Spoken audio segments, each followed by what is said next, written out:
Joining me now is royal commentator and host of the To Die For Daily podcast, Kinsey Schofield.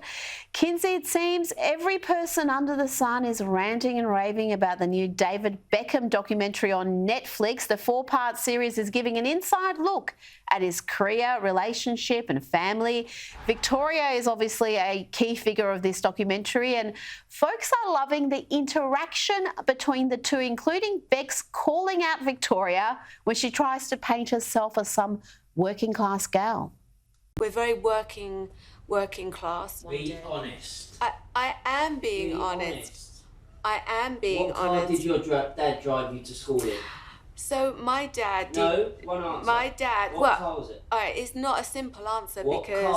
What did you get your dad to drive? It you depends. To school in? No. Okay, What in the car? 80s, my dad had a Rolls Royce. Thank you. Kinsey, Harry and Meghan could learn a thing or two from Posh and Bex about, well, not playing the victim for one, and actually putting together a documentary or reality series that is worth watching and isn't going to bore the audience silly. I mean, isn't it fun to watch David hold Victoria accountable? I mean, even in that playful way, it was interesting to see him hold her accountable. But I think that if we are really going to compare, David and Victoria to any members of the royal family, it would be William and Catherine. It's that, that flirtation, that public flirtation, that discretion, that being vulnerable without being a victim. That's what we saw in this, docuseries. And I do think a lot of people turned it on, not expecting to like them more when they were finally done with it. And that's something that Harry and Meghan were not able to accomplish with their docuseries. Now, Harry's bosses at Netflix have announced that their most controversial and final season of The Crown will premiere on November 16. Harry's Hitler uniform is expected to be a featured storyline.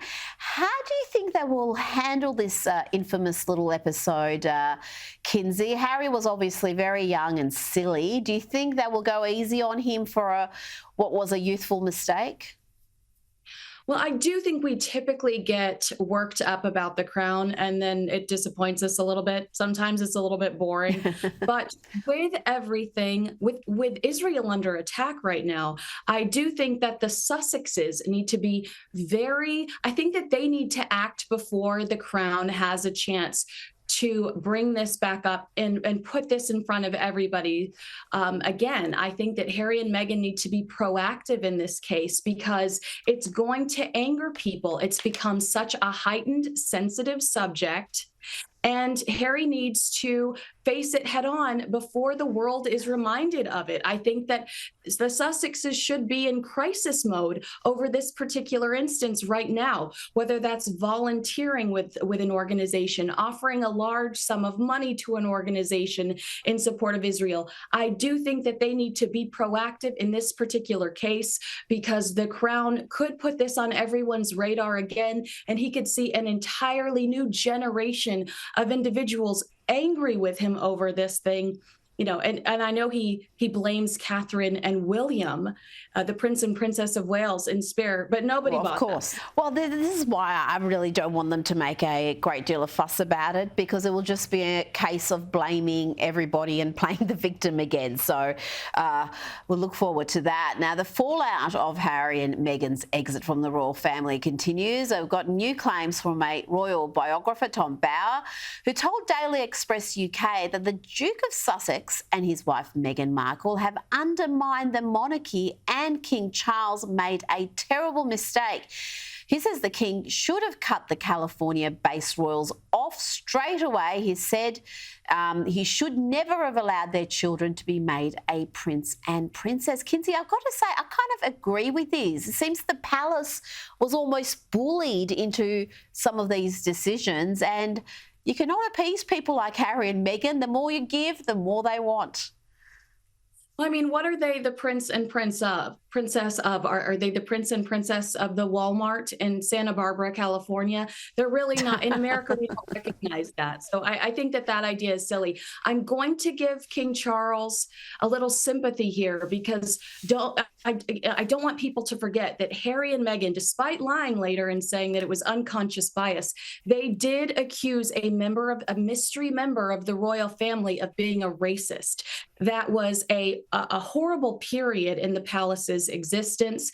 And I do think that he risked everybody believing Harry and Meghan's accusations were true by cutting them off and by disassociating with himself with them. There would be people out there that would see that as translating into, oh, it's true. Everything Harry and Meghan said is true. By being kind, by inviting them to some of these events and still acknowledging them, I think it's made Harry and Meghan look pretty foolish. And so I sympathize with the king here, Rita. Is this the first time in history that we've disagreed?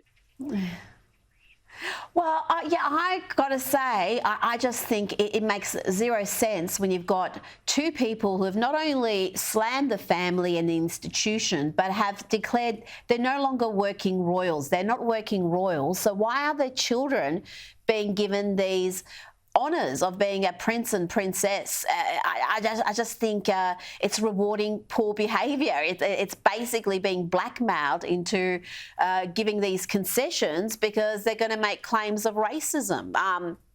But yeah, you and I do normally agree, so this is unusual. Now, let's get to this latest gripe from Prince Harry. Well, it's not all that new. It was in his autobiography, but we somehow missed it, probably because, we were focused on all that talk about his todger. We missed Beardgate, Kinsey. Yes, whilst we were all focused on his Estee Lauder habit, we missed a bit about the brothers, William and Harry's battle over beards. Let me explain. In the memoir, Harry says he was driven to ask his grandmother, the late Queen, for permission, explaining that the beard made him feel calmer. Yes, she said, you may keep your beard, writes Harry. But then I explained it to my brother and he bristled. Not the done thing, he said. Military rules, so forth. Kinsey, Harry seems to have an excellent recall of every teeny tiny conversation he's ever had with William. This is just, again, another little bizarre extract from the book. And when that's perfectly said. It's amazing how he can remember word for word these arguments between him and the Prince of Wales. However, Rita, when you get him on a stand in court under oath, we lose count of how many times he says, I don't know, I don't recall. Do you remember when he was, challenging the tabloids? Yes. And he specifically said, what stories, really ruined your childhood? And he's like, I can't remember. So interesting when he picks and chooses when that memory kicks in. But this is just another example of how immature and entitled this young man is. He wants us to believe that Prince William is sitting around devastatingly jealous of him, when in reality, William's a rock star.